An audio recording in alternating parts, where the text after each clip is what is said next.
Hello everyone, কেমন আছেন সবাই? আশা করি সবাই খুব ভালো আছেন, সুস্থ আছেন। আর আমরাও বেশ ভালো আছি। এটা ছিল আমার তিনচুলেতে প্রথম সকাল। আর এই ঘন পাইন ফরেস্টের মধ্যে দিয়ে আমরা এখন যাচ্ছি মংপু, যেটা হলো বিশ্বকবি রবীন্দ্রনাথ ঠাকুরের বাড়ি।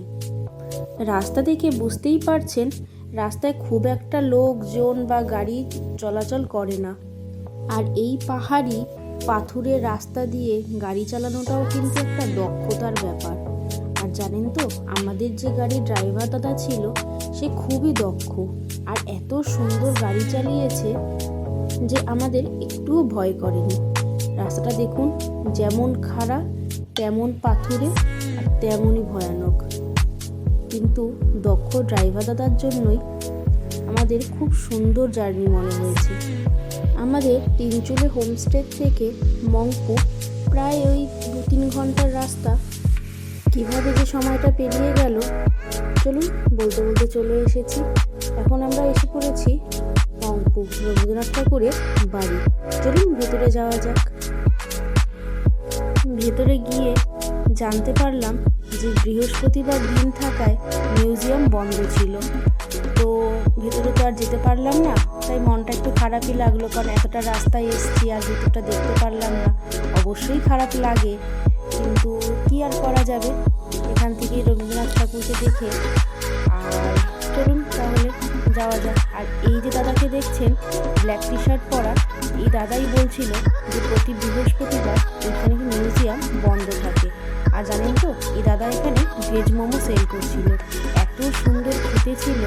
আর এটা হলো ট্রি হাউস, ভীষণ সুন্দর ভীষণ সুন্দর, আর তার আশেপাশের পরিবেশটা খুবই সুন্দর। মংপু থেকে বেরিয়ে আমরা এখন চলে এসেছি যোগীঘাট। এই ব্রিজটাতে এই তিবেটিয়ান ফ্ল্যাগগুলোর জন্য এতটাই সুন্দর লাগে দেখতে, দারুণ লাগছিল। আর ওই যে সাইডে দেখতে পাচ্ছেন ভাঙা ভাঙা, ওটা হচ্ছিল পুরনো ব্রিজ, ওটা এখন আর ইউজ করা হয় না।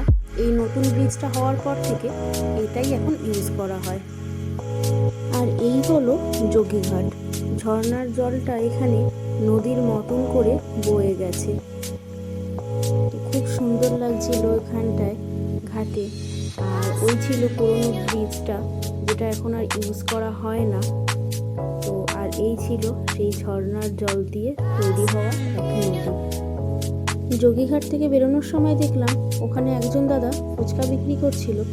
তো আমরা সবাই ওখান থেকে ফুচকা ট্রাই করে বেরিয়ে পড়েছি শিটংয়ের উদ্দেশ্যে। আর আমরা আজ এই শিটংয়ে যেখানে থাকবো সেটা কোনো হোটেল নয়, ওটা ছিল একটা হোমস্টে। আর এই হলো সেই হোমস্টে। আর এই যে এনাকে দেখছেন, ইনি হচ্ছে হোমস্টের মালিক। আর ওই হলো আমাদের ড্রাইভার দাদা। গাড়ি থেকে সব ব্যাগপত্রগুলো নামিয়ে আমরা এখন রুমের ভেতরে যাই, তারপরে আপনাদেরকে এই হোমস্টেটা সুন্দর করে ঘুরে দেখাচ্ছি। ব্যাগপত্র রেখে একটু ফ্রেশ হয়ে খানিক বিশ্রাম নিয়ে চলে এসেছি আপনাদেরকে এই হোমস্টেটা ঘুরে দেখানোর জন্য। এই হোমস্টের যে মালিক সে বড্ড গাছপ্রেমী মানুষ, আর তার জন্যই এই হোমস্টের চারপাশটা গাছ দিয়ে কি সুন্দর করে সাজিয়ে রেখেছে। এই সমস্ত গাছগুলি উনি নিজেই যত্ন করে, তো কি সুন্দর করে সাজিয়ে রেখেছে দেখুন। চলুন আপনাদেরকে এই কটেজটা উপর থেকে সুন্দর করে ঘুরে দেখাই। আর এই যে কটেজের এই সাইডে দেখছেন, এদিকে আরও একজন গৃহী থাকে। তো আমরা আসার খানিকক্ষণ বাদেই তারা এসেছে, আর আমরা আছি এই দিকে।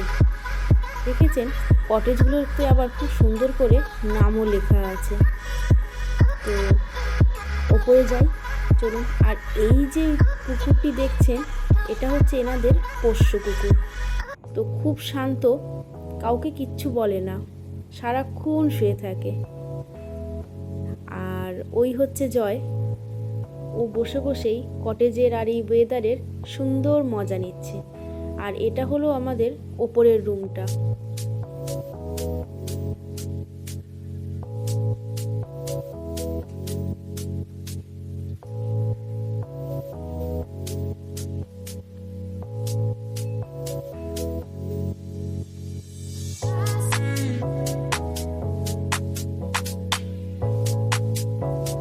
ওপরটা হয়ে গেল, চলুন আপনাদেরকে একটু নিচটা ঘুরে দেখাই।